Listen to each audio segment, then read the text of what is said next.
Saya lanjutkan lagi ya untuk teori belajar sampai tahap teori belajar Brunner. Nah, teori belajar Brunner itu ada 3 tahapan ya. Yang pertama, tahap enaktif atau tahapan kegiatan. Tahapan kegiatan. Anak belajar konsep dengan benda nyata.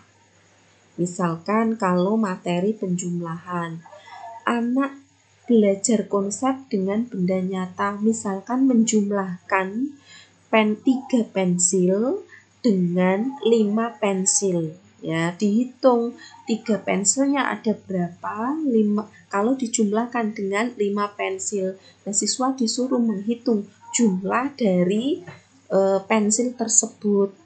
Nah, pada tahap ini anak itu masih dalam gerak mencoba-coba. Ya, kalau tahap ikonik, tahapan gambar bayangan. Pada tahapan ini anak dapat membayangkan kembali. Nah, anak itu sudah bisa membayangkan, oh tadi 3 pensil ditambah 5 pensil. Siswa bisa membayangkan pensilnya, misalkan ada 3 di bayangan ya, dibayangkan 3 pensil ditambah dengan 5 pensil. Siswanya sudah bisa membayangkan jumlahnya ada 8. Itu ikonik atau tahap gambar bayangan. Kalau tahap simbolik, anak itu mampu memahami simbol 5, angka 5 dituliskan 5. Kemudian ditambah 3, angkanya ditulis 3, 5 tambah 3 berapa. Nah, ini sudah sampai tahap simbolik. Anak sudah tahu dan paham tentang simbol. Ya, gitu ya. Selanjutnya untuk teori Dennis ini juga ada 6 tahapan. Bermain bebas, tahap kedua permainan, kemudian penelaah kesamaan sifat, representasi, simbolisasi, dan formalisasi. Ini Bulan tidak menyampaikan secara detail. Harapannya apa? Nanti mahasiswa saya minta untuk mencari, untuk memberikan contoh tiap tahapan dalam teori belajar. Nanti saya minta untuk memilih teori antara teori belajar Dennis, kemudian Van Hill. Nah, Van Hill itu adalah teori belajar khusus untuk matematika geometri.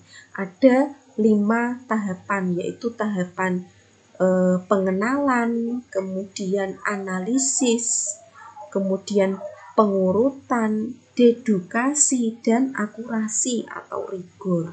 Itu apa sih? Nah, nanti mahasiswa harus bisa ini ya, mencari contoh penerapan dalam pembelajaran matematika.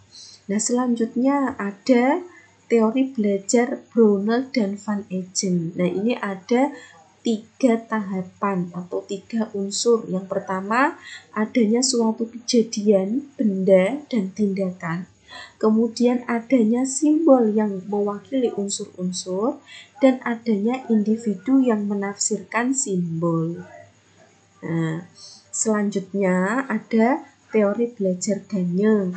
Teori belajar Gagne itu ada 2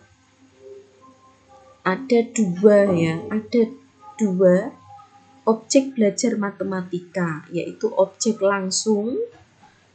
Ini kalau objek langsung itu berarti fakta, operasi, konsep, dan prinsip. Dan objek tidak langsung mencakup kemampuan menyelidiki, pemecahan masalah, disiplin diri, bersikap positif, dan tahu bagaimana mestinya belajar.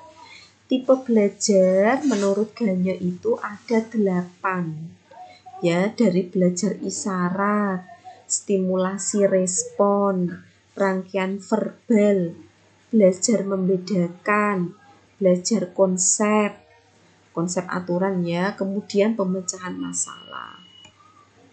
Nah, selanjutnya kalau kalian sudah menyimak penjelasan dari Bulan, selanjutnya di sini kan tadi ada beberapa teori belajar matematika, teori belajar ya.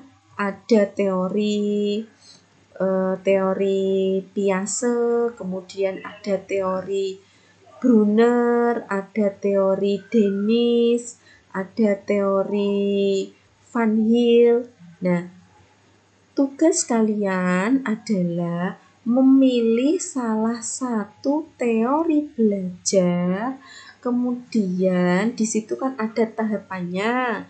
Kalian memberikan contoh tahapan pembelajaran matematika sesuai dengan teori belajar yang kalian pilih. Gitu ya, satu saja dikerjakan. Kelompoknya sesuai dengan kelompok pembagian materi atau kelompok presentasi yang kemarin. Gitu ya. Terima kasih, kurang lebihnya Bulan mohon maaf. Akhirul kalam.